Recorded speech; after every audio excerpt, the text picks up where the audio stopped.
სასჯელ აღსრულების დაწესებულებებში C-ჰეპატიტის პრევენციის, დიაგნოსტიკისა და მკურნალობის პროგრამის შემუშავებას სასჯელ აღსრულების სამინისტრო ფონდ ღია საზოგადოება საქართველოსთან ერთად იწყებს.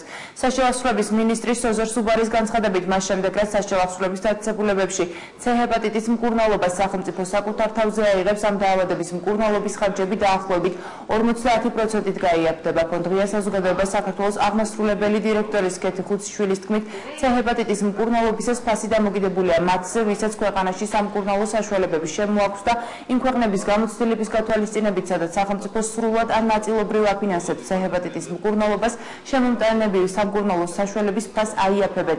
რამდენი პირია დაავადებული C-ჰეპატიტით სასჯელ აღსრულების სისტემაში, ამ დროისთვის ოფიციალური მონაცემი არ არსებობს. დიდი ოდენობა სიკვდილიანობისა სწორედ C-ჰეპატიტის გამო ხდებოდა ციხეებში და სამწუხაროდ ამ C-ჰეპატიტის გამოვლენა არ მომხდარა იქამდე, სანამ უშუალოდ პატიმარს არ დასჭირდებოდა ან ოპერაცია, ან უკვე უმძიმეს მდგომარეობაში არ იყო.